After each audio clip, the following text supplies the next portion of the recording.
Bismillahirrahmanirrahim. Assalamualaikum warahmatullahi wabarakatuh. Allahumma sholli ala sayyidina Muhammad wa ala ali sayyidina Muhammad. Hikam nomor 42 di sini dikatakan, keluarlah dari sifat-sifat kemanusiaanmu, yakni yang jelek dan rendah. Ialah semua sifat yang menyalahi kehambaanmu, supaya mudah bagimu untuk menyambut panggilan Allah dan mendekat kepadanya. Sifat-sifat manusia yang berhubungan dengan paham agama terbagi dua. Lahir, yaitu yang dilakukan dengan anggota jasmani, dan batin, yaitu yang berlaku dalam hati atau rohani. Sedang yang berhubungan dengan anggota lahir juga terbagi dua. Yang sesuai dengan perintah bernama taat, dan yang menyalahi perintah bernama maksiat. Demikian pula yang berhubungan dengan hati terbagi dua. Yang sesuai dengan hakikat atau kebenaran bernama iman dan ilmu, dan yang berlawanan dengan hakikat kebenaran bernama nifak dan kebodohan. Sifat-sifat yang jelek atau rendah yaitu hasud, iri hati, dengki, sombong, mengadu domba, merampok, dan gila pangkat, sangat cinta pada dunia, tamak, rakus, dan lain-lain sebagainya.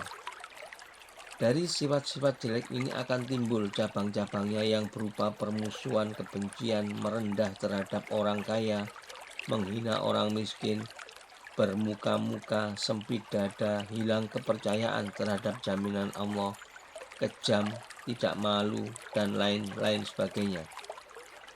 Apabila seorang telah dapat mengusir dan membersihkan diri dari sifat-sifat yang rendah yang bertentangan dengan kehambaan itu, maka pasti ia akan sanggup menerima dan menyambut tuntunan Tuhan, baik yang langsung dalam ayat-ayat Al-Quran atau yang berupa tuntunan dan contoh yang diberikan oleh Rasulullah Muhammad SAW. Dan dengan demikian berarti ia telah mendekat ke hadirat Tuhan. Sifat ubudiyah atau kehambaan ialah patuh taat terhadap semua perintah dan larangan, mengerjakan perintah dan meninggalkan larangan tanpa membantah dan merasa keberatan. Hikam nomor 43 di sini dikatakan, pokok dari semua maksiat dan kelalaian serta syahwat itu karena ingin memuaskan hawa nafsu. Sedang pokok dari segala ketaatan, kesadaran, dan kesopanan akhlak budi ialah karena ada pengekangan atau penahanan terhadap hawa nafsu. Sebagai firman Allah yang artinya surat Yusuf ayat 53 yang artinya, dan aku tidak mengakui kebersihan diriku karena hawa nafsu itu selalu mengajak atau menyuruh berbuat kejahatan, kecuali bagi siapa yang mendapat rahmat atau perlindungan Tuhan. Sungguh Tuhanku Maha Pengampun lagi Maha Penyayang. Abu Habs berkata, siapa yang tidak menuduh hawa nafsunya sepanjang masa dan tidak menentangnya dalam segala hal dan tidak menariknya ke jalan kebaikannya, maka ia telah tertipu. Dan siapa yang memandang padanya dengan merasa sudah baik, berarti telah membinasakannya. Al-Junaid berkata, jangan mempercayai hawa nafsumu, meskipun telah lama taat kepadamu untuk berbuat ibadah kepada Tuhanmu. Al-Busiri dalam burdahnya berkata tentang selalu hawa nafsu dan setan, dan jangan menurutkan keduanya, meskipun keduanya itu memberi nasihat kepadamu untuk berbuat kebaikan, tetapi engkau harus curiga dan berhati-hati.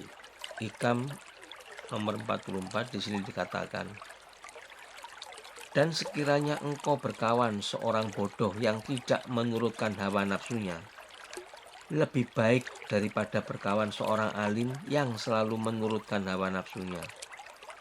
Maka ilmu apakah yang dapat digelarkan bagi seorang alim yang selalu menurutkan hawa nafsunya itu? Sebaliknya, kebodohan apakah yang dapat disebutkan bagi seorang yang sudah dapat mengekang atau menahan hawa nafsunya? Bagaimana akan dinamakan bodoh seorang yang telah dapat menahan dan mengekang hawa nafsunya, sehingga membuktikan bahwa semua amal perbuatannya hanya semata-mata untuk keridhaan Allah dan bersih dari dorongan hawa nafsu. Sebaliknya, apakah arti suatu ilmu yang tidak dapat menahan atau memimpin hawa nafsu dari sifat kebinatangan dan kejahatannya? Dalam sebuah hadis ada keterangan, seorang itu akan mengikuti pendirian sahabat karibnya. Karena itu, hendaknya seseorang itu memperhatikan siapa yang harus dikawaninya. Ahli syair berkata, siapa bergaul dengan orang-orang yang baik akan hidup mulia, dan yang bergaul dengan orang-orang yang rendah akhlaknya pasti tidak mulia. Hikam nomor 45. Di sini dikatakan, sinar mata hati itu dapat memperlihatkan kepadamu dekatnya Allah kepadamu, dan mata hati itu sendiri dapat memperlihatkan kepadamu ketiadaanmu karena wujud atau adanya Allah. Dan hakikat mata hati itulah yang menunjukkan kepadamu hanya adanya Allah, bukan Adam atau ketiadaanmu, dan bukan pula wujudmu. Su'aul basiroh yaitu cahaya akal, ainul basiroh yaitu cahaya ilmu, dan hakul basiroh yaitu cahaya ilahi. Maka orang-orang yang menggunakan akal mereka masih merasa adanya dirinya dan dekatnya kepada Tuhan, yakni Allah selalu meliputi mereka dan mengurung mereka. Sedang orang-orang yang menggunakan nurul ilmu merasa dirinya tidak ada jika dibanding dengan adanya Allah. Sedang ahli hakikat hanya melihat kepada Allah dan tidak melihat apapun di sampingnya. Bukannya mereka tidak melihat adanya alam sekitarnya, tetapi karena alam sekitarnya itu tidak berdiri sendiri, tetapi selalu berhajat kepada Allah, maka adanya alam ini tidak menarik perhatian mereka. Karena itu mereka menganggap bagaikan tidak ada. Hikam nomor 46. Di sini dikatakan, telah ada Allah dan tiada di sampingnya, dan ia kini sebagaimana adanya semula.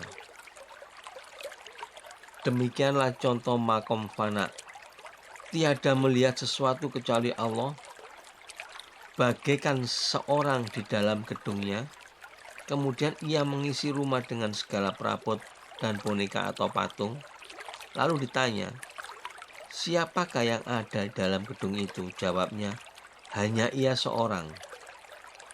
Yakni semua boneka dan berhala itu tidak dapat disebut sebagai teman atau kawannya.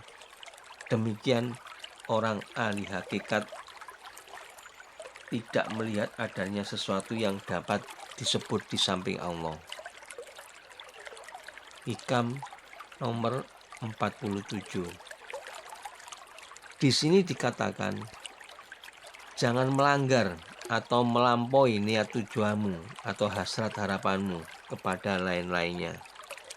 Maka Tuhan yang Maha Pemurah itu tidak dapat diliwati oleh sesuatu harapan atau angan-angan.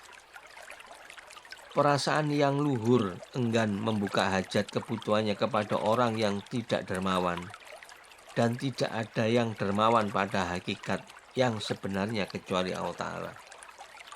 Al-Junaid berkata, Al-Karim atau dermawan itu ialah yang memberi hajat kebutuhan sebelum diminta.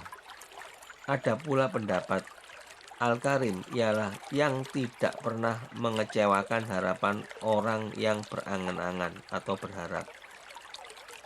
Al-Karim yaitu apabila berkuasa memaafkan dan bila berjanji menepati dan bila memberi lebih memuaskan dari harapan dan tidak hiro berapa pemberiannya dan kepada siapa memberinya. Demikian yang bisa saya sampaikan. Maaf apabila ada salah kata. Kesalahan adalah milik saya, kebenaran mutlak milik Allah Subhanahu wa Ta'ala. Wabillahi taufik wal hidayah. Wassalamualaikum warahmatullahi wabarakatuh.